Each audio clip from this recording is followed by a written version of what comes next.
Hi, it's time for another verb of the day. Today's verb is invade. Let's take a look at some of the definitions or ways that we use this verb.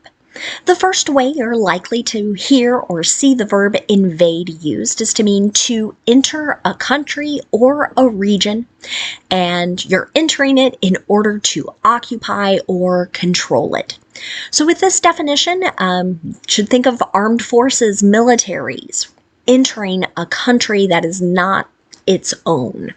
And again, with that purpose to occupy or control it.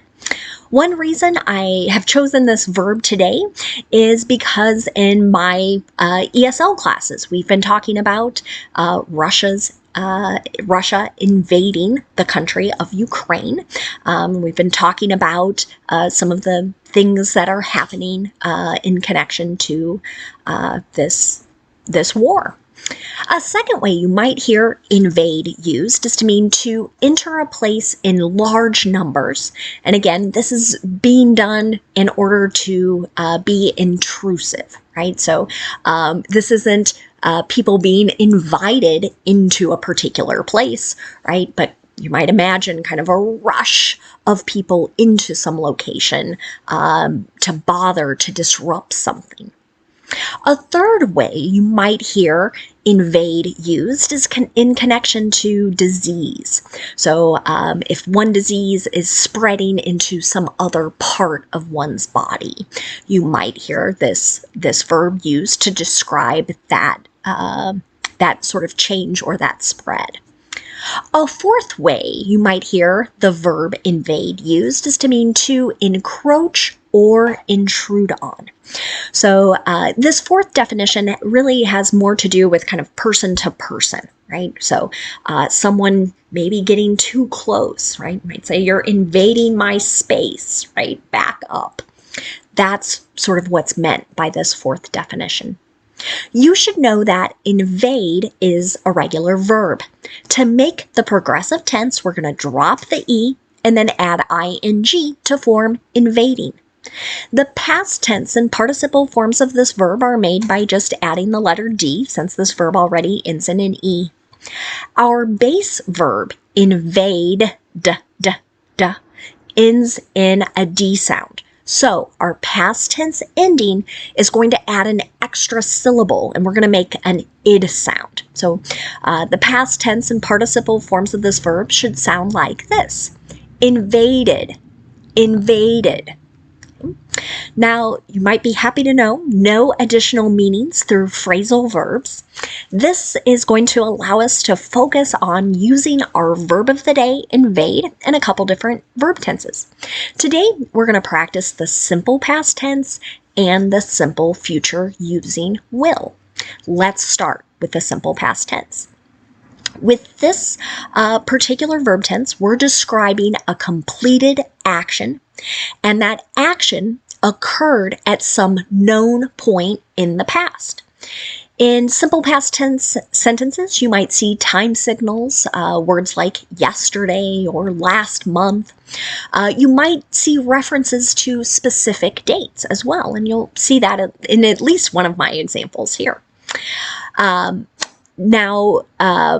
With affirmative simple past tense sentences, our structure is going to be the same no matter what our subject is. Right? So we're using that ed ending here. We're going to have our subject, then that past tense form of the verb, and then the other information that sort of completes our thought. So an example of a simple past tense sentence would be: Russia invaded Ukraine on February 24th, 2022. Right? So here is a specific, definite point in the past. Okay? Now, if I want to make a negative sentence, I'm going to have my subject, then I'm going to use did not, and then the base verb. So notice, I'm not using the ed form here. An example of this: the violent mob didn't invade the White House. Okay. So as I was thinking of examples of invade, my mind turned to January 6th here in the United States as people stormed the U.S. Capitol, but they didn't invade, right? We didn't have that large group of people trying to be intrusive at the White House. Finally, let's look at making a yes or no question in the simple past tense. To do this, we're going to start with did, then we're going to have our subject, and then the base verb. So again, no ed here in our yes or no question. We're only doing that in the affirmative. An example here, did weeds invade the garden? Okay. Now, this would also sort of tie back to that second definition. Imagine kind of a lot of weeds beginning to grow. It would be intrusive, right? You don't desire weeds necessarily in your garden.